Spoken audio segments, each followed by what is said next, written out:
সাংবাদিক ইলিয়াস ভাই, আমি জানতাম আপনি নুরুল হক নূরের বিরুদ্ধে লাগবেন, আজ না হোক কাল। সেদিন যখন নুরুল হক নূর আপনাদের বিপক্ষে বক্তব্য দিল, সেদিনই অনুমান করছি রিয়াকশন একটা আসবেই। নুরুল হক নূর কাউকে ডরায়া বক্তব্য দেয় না রে ভাই। তিনি যখন বলছেন যে দেশের বাইরে থেকে তারা দেশটাকে উদ্ধার করে ফেলাইছে, স্বাধীন করে ফেলাইছে, তখনই বুঝছি রিয়াকশন আসতে চলছে, সেটা সত্য হোক আর মিথ্যা হোক। লাগিয়ে গেছে নুরুর পিছে না? জনগণ তো আপনাকে খায় রে ভাই, সেই খায়। সত্য কোন আর মিথ্যা কোন দারুণ খায় আপনারে, সমস্যা নাই। আমি আপনারে ভালোবাসি, আপনার কথা কিন্তু যুক্তিসঙ্গত। নুরুল হক নূর কেমন সেটা আমরা ভালো করে জানি, তার পিছনে লোক লাগার অভাব নাই। ভারত তো তারে দেখতে পারে না। আরে ভাই, নুরুল হক নূরের সাথে ছবি থাকার কারণে জনগণ ভারত যাইতে পারে না, ভিসা দেয় না। আপনি কারে কি কন? সবার পিছিয়ে লাগেন কি লিগে? আপনার একটা ওয়েট আছে না?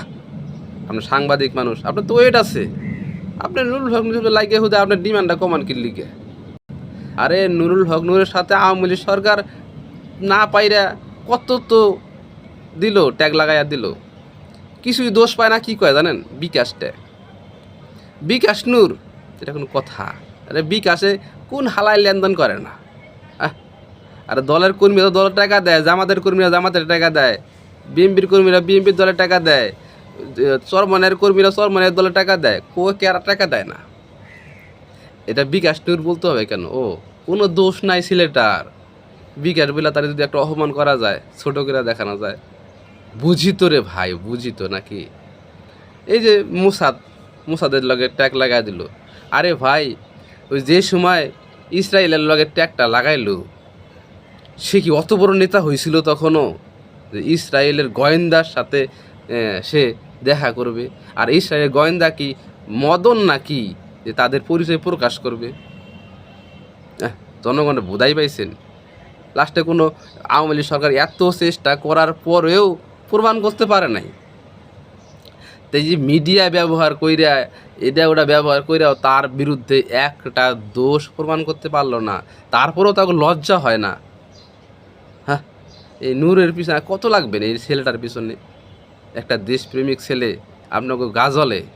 হ্যাঁ, আপনারা বিদেশ থেকে অবদান রাখছেন তাই বলে যে কোনো নেতারই আপনারা দুলা করে ফেলাইবেন? হ্যাঁ, আপনাদের এই স্থানটা পাকাপুক্ত করে রাখেন। যখন তখন যার তার পিছিয়ে লাগেন না, নিজের ওয়েটটা ধরে রাখেন। জনগণ আপনাদের ভালোবাসে, জনগণ আপনাদের বিশ্বাস করে। এইগুলা ভুয়া নিউজ সরাইয়া কী লাভ আপনাদের? হ্যাঁ, কী লাভ?